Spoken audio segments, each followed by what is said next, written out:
y esa escuelita de corrupción es la que siempre se pone ahí como de relieve. De manifiesto. Sí, son las más chiquitas, mientras las grandes escuelas siempre se siguen ocultando. Y a propósito de ayuntamientos y de alcaldías, hoy veía un artículo de mi querido estimado César Pérez con algo que para mí ha sido una preocupación, me he referido en algún momento a este caso, y es a la alcaldía precisamente de La Vega. Y la solución frente a lo que pasó cuando nosotros vimos y se planteó y se discutió y se acordó la renuncia del reelecto alcalde del municipio de La Vega para ocupar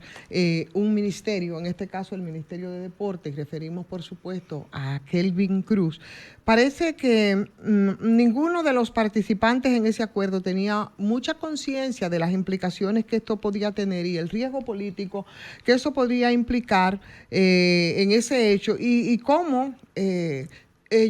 han asumido y cómo pueden salir a flote con un problema como el que está planteado en la alcaldía de La Vega, donde, por cierto, el señor Kelvin Cruz fue, favorecido. Yo creo que fue el más votado de todos los que estuvieron en esas... Por lo menos en porcentaje fue. En porcentaje se dice que fue un 70%, porque era un alcalde muy querido, igual que su vicealcaldesa, pero después de que ese hecho se consumó, pues han salido a flote tantas fragilidades, ¿no? De la alianza que formaba él con su vicealcaldesa,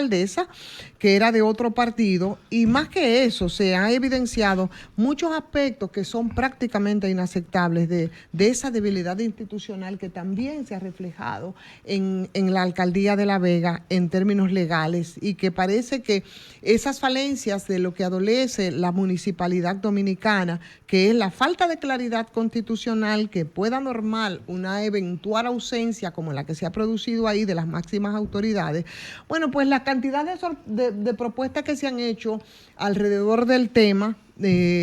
como solución al tema, ¿no? Que algunos han hecho, parecen descartables por un asunto que es simple sentido común. Y lo primero fue la renuncia de la vicealcaldesa que debió asumir, que Fafa dijo con mucho frenesí, ¿por qué no asume? Debió asumir una vez hecha efectiva. Y enfrentarse frente a su problema y denunciarlo. Exacto, pero eso no fue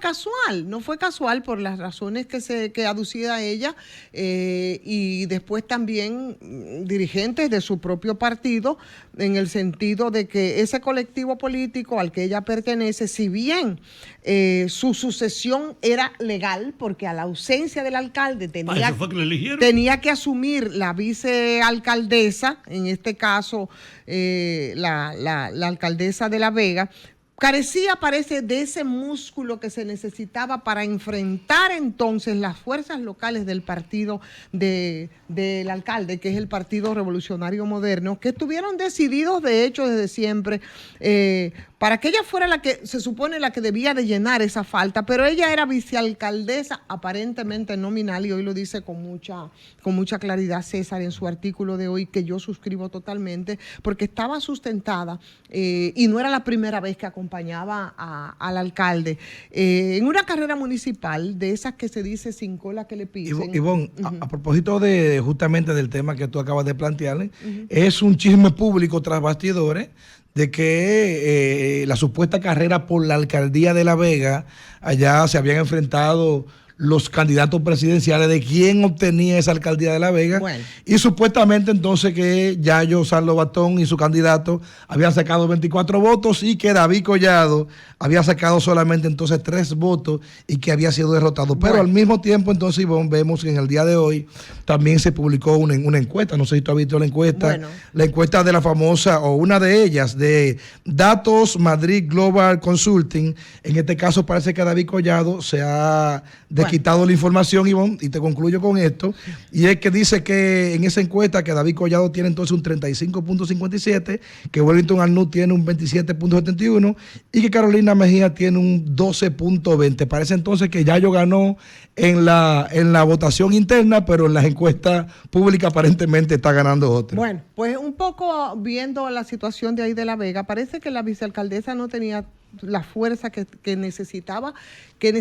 para que la pudiera sostener frente a esa avidez de los sectores del partido mayoritario, y se impuso entonces esa cultura política del despojo. Eso fue lo que pasó con la vicealcaldesa,